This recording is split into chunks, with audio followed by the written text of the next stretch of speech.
I knew something was wrong the second I pulled into my driveway and saw my fence was gone. Not damaged, not partially taken down. Gone. Every single panel of the 6-foot privacy fence I'd installed 2 years ago had disappeared like it never existed. I parked my truck, stepped out, and just stood there, staring at the empty backyard like it had personally betrayed me. That fence cost me nearly $5,000 and 3 weekends of sweat. I built it myself, had all the permits too, but now it was just gone. Looking for something, Mr. Danner? That grating voice belonged to none other than Judith Ormond, president of the Stonegrove Estates Homeowner Association.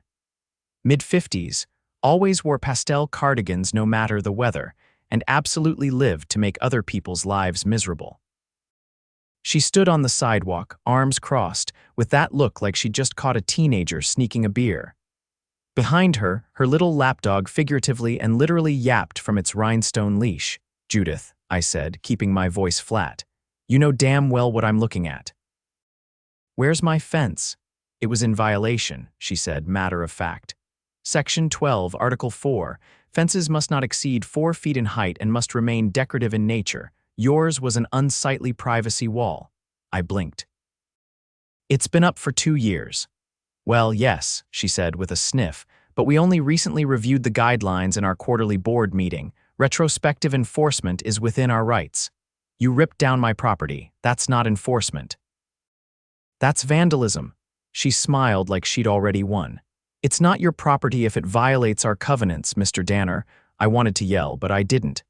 I just looked at the empty space where my fence used to be, then back at her. "Did you hire a contractor?" "Stonegrove Maintenance took care of it," she said, waving a hand like it was no big deal. That's when I knew they'd screwed up. HOA maintenance crews could handle common ground issues, sprinklers, hedges, that kind of thing. But personal property, that wasn't their jurisdiction, especially not without notifying the homeowner. "You never sent me a notice," I said. "No violation letter, no hearing date, nothing." She tilted her head. "We posted a notice on the bulletin board next to the clubhouse." I stared at her. "You're telling me you ripped down my fence because of a bulletin post I never saw," she shrugged.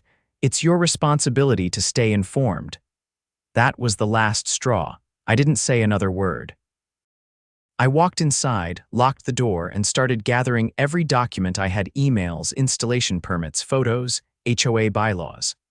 I even pulled up the original property layout from the county website. I knew I was right, but being right wasn't enough. I needed to prove they broke the law. And oh, they broke it all right. That night I called my buddy from college, Marcus. He's a land use attorney out in the city. I sent him everything I had. "Paul," he said after reviewing the files, "they didn't just mess up. They committed felony trespass and destruction of private property." "Can we go after them?" he laughed. "We're not just going after them, we're going to make them wish they'd never touched your fence." The next morning, I filed a police report. I made sure to include photos of the fence before and after, copies of the installation permit, and a printed version of the HOA bylaws with the relevant clauses highlighted. The responding officer, Detective Clara Winger, raised an eyebrow when I handed her the folder. "This is thorough," she said. "They took down my fence without due process," I said. "Judith Ormond authorized unauthorized removal of private property. That's not just an HOA dispute, that's a crime." Her jaw tightened. "I'll take this to the precinct. You'll be hearing from us." Word spread fast. By that afternoon, 3 other neighbors stopped by to tell me they'd had similar run-ins with Judith, fines for trash cans left out for 10 minutes, threats over flowerbed colors, even someone getting cited for having a flagpole that was too tall. The woman ruled this neighborhood like a petty dictator. But this time, she messed with the wrong guy. I started a petition in the neighborhood Facebook group not to remove Judith, not yet, but to gather stories. I didn't say anything about the fence. I just asked if anyone had ever been fined or penalized without formal notice from the HOA.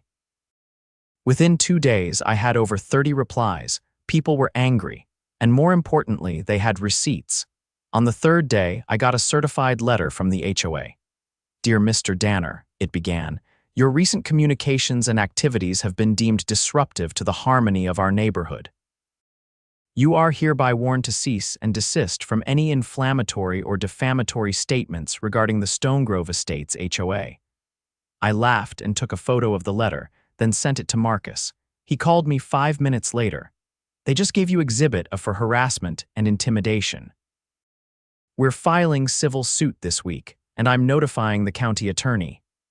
By the end of the week, I had an official court date, but things got much worse for Judith before that. Detective Winger came back to my house the following Tuesday. She wasn't alone this time. She had 2 officers with her and a request. "We'd like you to walk us through what happened," she said, "and then we're going to speak with Mrs. Ormond." I didn't ask what they were planning. I just handed them the flash drive with the full timeline, including security footage from the day the fence was taken down. I'd recently installed cameras after a string of package thefts in the area. Turns out, they caught 3 HOA board members, Judith included, standing in my yard, pointing while a maintenance crew ripped my fence out with a power saw. Judith wasn't just authorizing the removal. She was physically there. When the officers left, I pulled a lawn chair onto my porch and cracked open a soda. About 20 minutes later, I saw them across the street, knocking on Judith's door. She opened it, hands on hips, like she was expecting to win another argument. She didn't. She was in handcuffs before the sun went down. 3 days after Judith was taken into custody, Marcus and I met with the county prosecutor in a corner office that overlooked the courthouse square, a stately old building with arched windows that probably hadn't changed much since the 60s. The prosecutor, a wiry woman named Dana Halbrook with sharp eyes and a clipped way of speaking, had already reviewed the evidence. What she wanted now was context. "How long has this HOA been operating like this?" she asked, flipping through the files Marcus had spread across her glass desk. Marcus leaned forward. "At minimum, 4 years. That's how far back the earliest documented abuse goes, but we're still collecting affidavits." Dana nodded but didn't look up. "And this board, how often are elections held?" "Annually, on paper," I said. "But Judith and her group changed the nomination process 2 years ago. You have to submit your name through a physical drop box at the clubhouse, one that's only accessible during 2 designated windows. No email, no online submission." That finally got her attention. "Sounds like they intentionally limited access." "They also required a notarized sponsorship letter from 2 current board members," Marcus added. "Which means no outsider stands a chance of getting on the ballot." Dana sat back in her chair, folded her hands, and glanced at the folder labeled Ormond Judith Incident Video. "You're telling me they've weaponized procedure to maintain control?" "That's exactly what I'm telling you," I said. "They've turned the HOA into a private fiefdom." She stood up. "Then we're not just talking about trespassing and property destruction. This could escalate to conspiracy to deprive residents of due process and misuse of HOA funds. If we can prove financial motive, it becomes criminal fraud." She didn't need to explain what came next. We had enough to crack the door open. Now we were going to kick it off its hinges.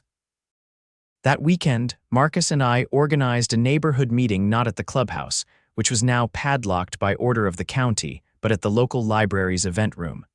We packed the place. People brought folders, receipts, even audio recordings. One guy, a retired postal inspector named Richie, stood up with a stack of papers nearly 2 inches thick. "The board's been double billing maintenance fees," he said. "I matched every line item against the contractor invoices. They're inflating costs and funneling the difference into a discretionary fund that doesn't appear on our annual statements." A low murmur ran through the room. I caught Marcus's eye. He gave a single nod. We were past civil matters now. By Monday, the county had issued subpoenas for the HOA's financial records. Judith, still in pretrial detention, hadn't been able to lawyer up fast enough to avoid it. Her vice president, a man named Cal Withers who wore golf shirts like they were armor, tried to play the victim when detectives showed up at his door. "You're making a mistake," Cal said, pacing his driveway while Dana stood in front of him with a warrant in hand. "We've done nothing wrong." "This is all political." Dana didn't flinch. "Then you won't mind us reviewing the expense logs for the last 3 years." Cal glanced at the unmarked cruiser idling at the curb. "You don't need to make a scene." To her credit, Dana didn't raise her voice. "You made the scene when you signed off on the unauthorized removal of private property." Cal was escorted inside. His wife stood on the porch with her arms wrapped around herself, looking like she'd just watched a house of cards collapse in slow motion. Over the next week, the investigation snowballed. The county's forensic accountant uncovered a separate checking account opened under the HOA's name, but tied to an address in a different city. It had been used to pay for everything from luxury hotel stays to catered board meetings at private venues. None of those line items had ever appeared on a single annual budget report. Even worse, residents had been paying increased dues for security upgrades that never materialized.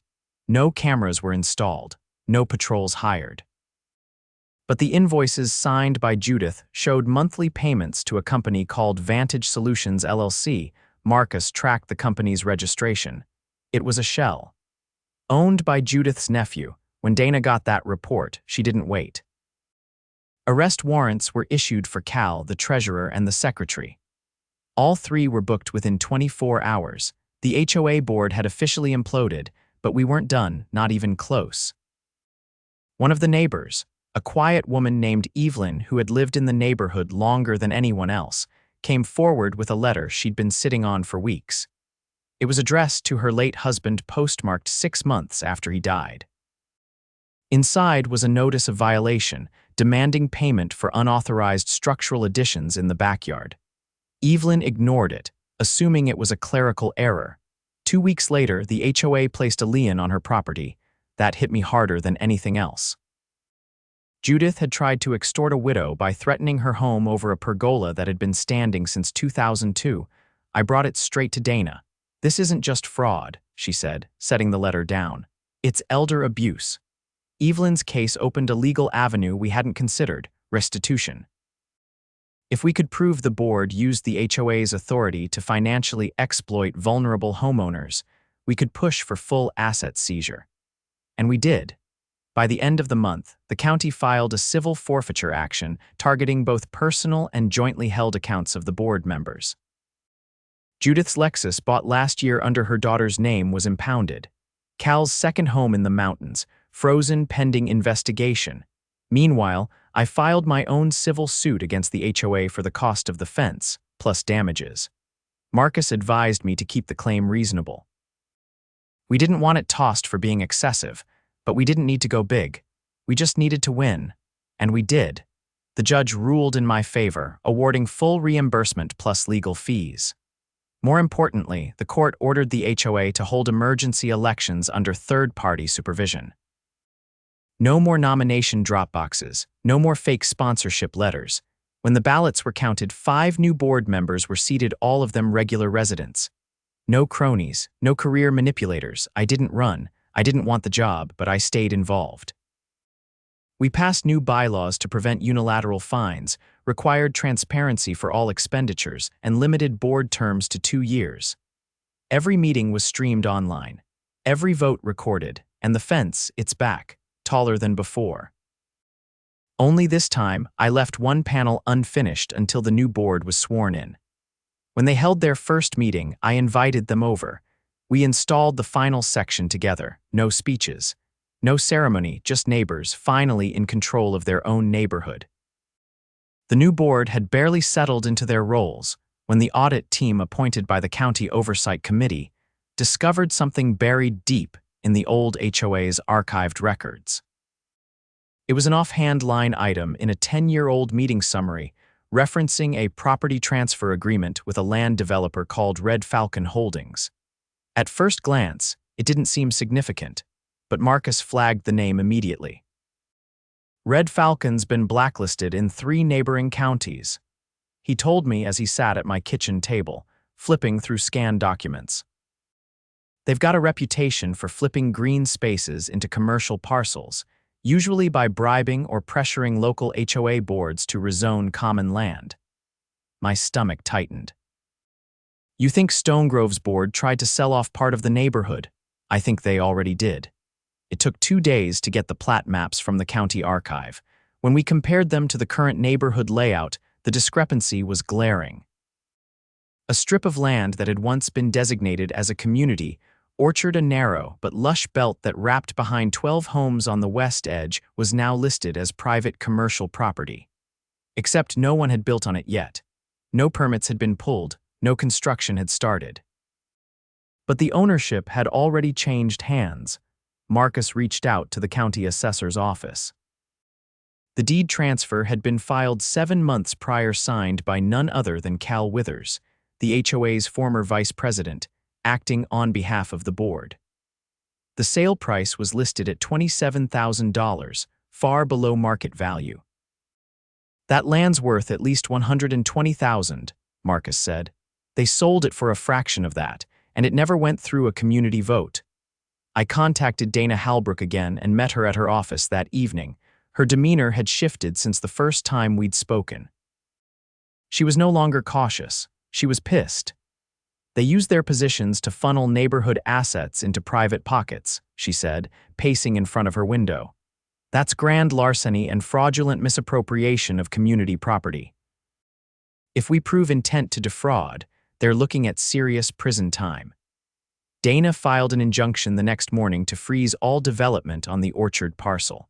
Then she filed a criminal complaint against Cal and 2 other former board members who had signed off on the sale. The judge granted the injunction within hours. All activity on the land was halted indefinitely, but the damage went deeper. In reviewing related documents, the audit team found that the funds from the Red Falcon sale never entered the HOA's primary account. Instead, they'd been funneled into a neighborhood beautification trust held under a private LLC, Stonegrove Initiative Partners. That LLC, according to registration records, was jointly owned by Cal and a local land use attorney named Lydia Brent. Marcus didn't know her personally, but he'd heard of her. "She's been involved in shady rezoning cases for years," he told me. "Always skirts the line. Looks like this time they crossed it." The district attorney's office subpoenaed Lydia. She showed up to the deposition with a legal team that looked like they'd walked out of a courtroom drama, custom suits, monogrammed briefcases, the whole package. But they couldn't protect her from the paper trail. Emails recovered from Cal's HOA account showed Lydia coaching him through how to present the land transfer as a community improvement project to bypass the need for a resident vote. One line stood out in particular from an email dated 8 months prior. "If you push this through before the next budget cycle, no one will know it's gone until the checks are cashed." That was all Dana needed. The grand jury indictments came down 2 weeks later. Cal, Lydia, and one of the former board members who had signed the falsified meeting minutes were arrested on charges of criminal conspiracy, fraud, and unlawful conversion of community property. Their bail was set high. Dana wasn't playing games anymore. Meanwhile, the new board faced the challenge of regaining the trust of the neighborhood. They held an emergency town hall at the old high school gym since the clubhouse was still under investigation. The turnout was massive. Standing room only. No one wanted speeches. They wanted answers. It was Maya, the newly elected board secretary, who stepped forward. She wasn't a politician. She worked nights as a nurse, but her voice was steady. "We're not here to erase what happened. We're here to fix what's broken. Every document we touch will be public. Every vote will be recorded. No decisions will be made behind closed doors ever again." That got the first round of applause. I stood in the back, watching the crowd. So many people who'd kept to themselves for years were now showing up, speaking out, demanding accountability. It was like someone had pulled the cork on a bottle of pressure, and now all that pent-up frustration was pouring out and turning into something useful. The next few weeks were a blur of restructuring. The new board hired a third-party management company to handle dues and maintenance contracts, no more backroom deals. They also created a legal review committee made up entirely of residents with law experience. Marcus joined, reluctantly. He said he didn't want the spotlight, but I knew he wanted to make sure this never happened again. Then came the restitution fund. Using recovered assets from the fraudulent LLC and seized personal accounts, the district court approved the creation of a community restitution pool. Every resident who had paid illegitimate fines or been financially impacted by the former board's actions would be eligible for direct reimbursement. Evelyn was the first recipient. The check she received wasn't enormous, just under $4,000, but it was accompanied by a handwritten letter from the board and a notarized apology signed by all the new members. When she read it aloud to the neighborhood during a Saturday coffee gathering at the park, there wasn't a dry eye to be found. But even with the restitution, there was one lingering issue that hadn't been resolved: the original privacy fence, not mine, that had been replaced. I'm talking about the ones that had been ordered removed from 3 other homes under the same bogus decorative purposes only clause. Those homeowners hadn't fought back like I did. They'd complied, thinking they had no choice. I met with them one by one, helped them gather the permits they originally had. Then I brought the cases to the new board. Maya didn't hesitate. We'll cover the cost of rebuilding, and we'll issue public acknowledgments that the removals were unauthorized. Word spread fast. The neighborhood was beginning to feel like a community again. People were talking over fences in a good way this time, sharing tools, helping each other paint, even planting flowers along the sidewalk strips that had been neglected for years. Then came the final blow to the old regime.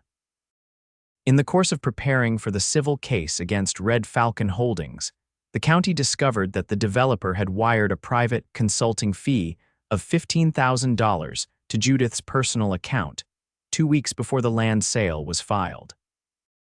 It had been disguised as a payment for neighborhood relations training. The moment Dana saw the transaction, she contacted federal investigators. Bribery of a local official, especially involving land use and property transfers, triggered federal jurisdiction. Judith, already under indictment for multiple charges, was now facing federal bribery charges. If convicted, she could be looking at over a decade in prison. At her arraignment, she finally spoke publicly. She didn't deny the charges. She didn't apologize either. She blamed ungrateful residents and claimed she had done what was necessary to preserve order. The judge wasn't moved, neither was anyone in Stone Grove. After everything, the fence in my backyard had become something of a local symbol. Not because it was tall, or because it blocked anything out, but because it stood for the idea that you can't let people steamroll you just because they wear a name tag and sit behind a desk. We'd all learned something from Judith and her cronies. Never assume the people in charge are acting in your best interest. Power attracts people who want control, not community. But we'd also learned something else. You don't need a title to lead. You just need to stand up when it counts. And never, ever ignore the fine print. The neighborhood had finally begun to breathe again. After months of legal battles, arrests, and revelations, you could feel it in the air, lighter, freer. Kids played in the cul-de-sacs without their parents' side eyeing HOA patrols. Even the mailman started smiling when he made his rounds.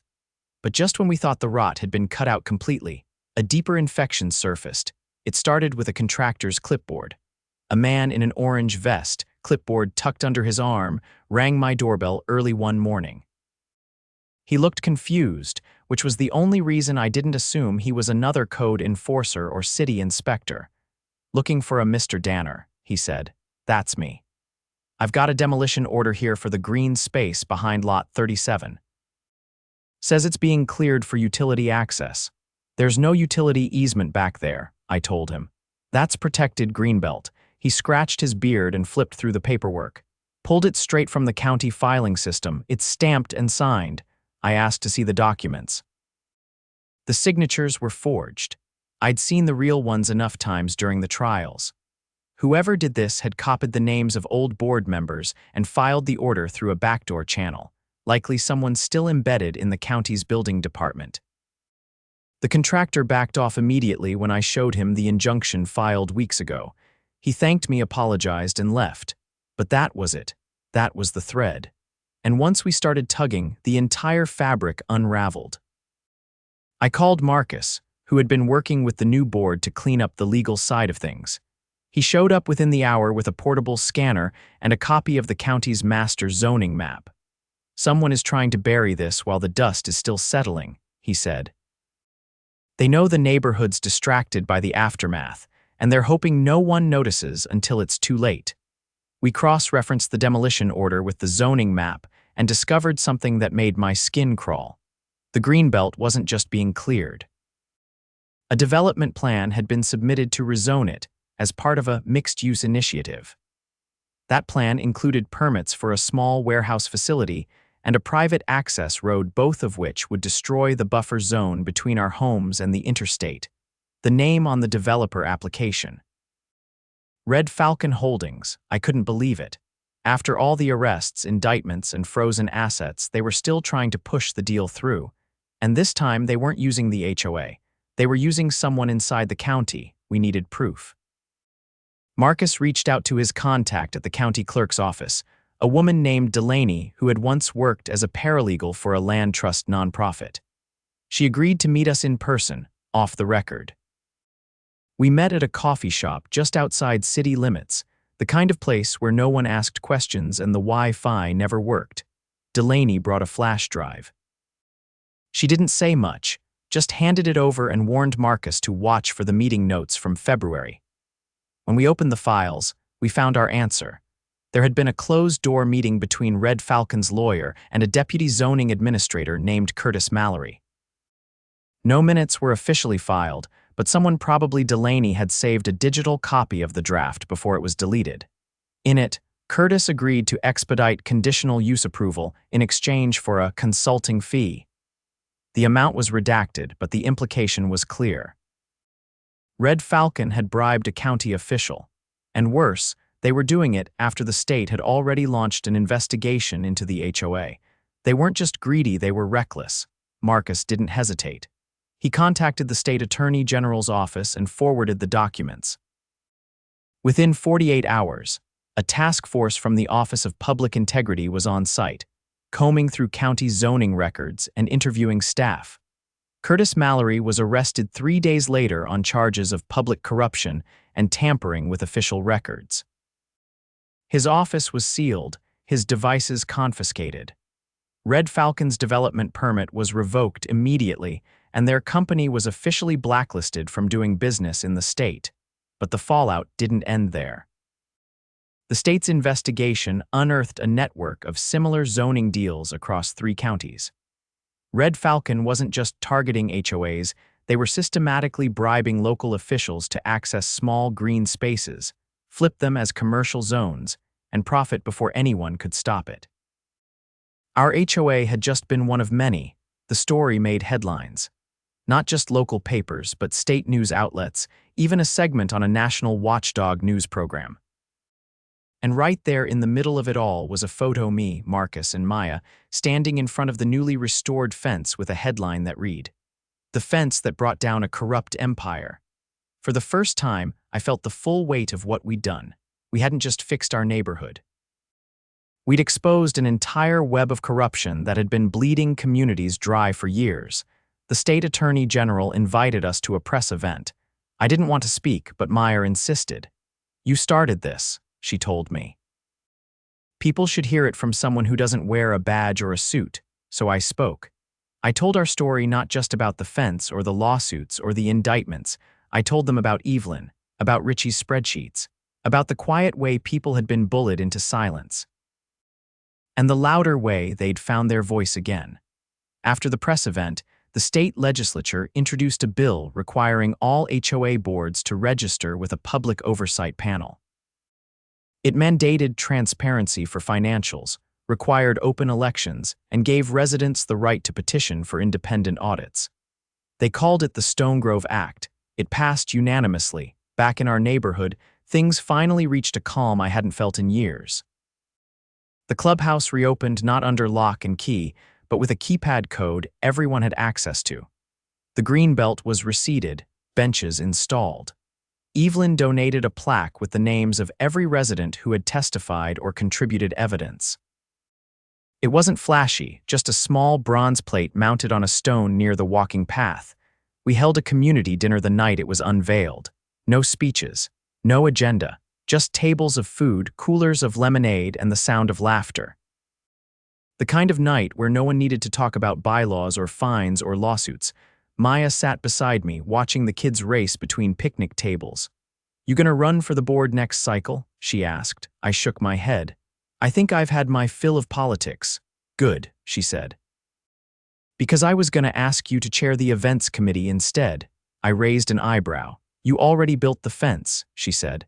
Might as well help hang some lights on it. I laughed for the first time in what felt like forever.